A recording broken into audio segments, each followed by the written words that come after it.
National Weather Service in Mount Holly, New Jersey has issued a special marine warning for Upper Delaware Bay until 7:45 p.m. At 6:48 p.m., strong showers and thunderstorms were located along a line extending from 8 nautical miles northeast of Pea Patch Island to 11 nautical miles southeast of Turkey Point, moving east at 35 knots. The strongest winds may occur well ahead of any rain. Hazard: wind gusts 34 knots or greater. Source: radar. Impact: small craft could be damaged and briefly higher winds and suddenly higher waves.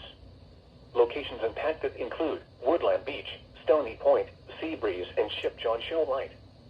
Move to safe harbor immediately as gusty winds and high waves are expected.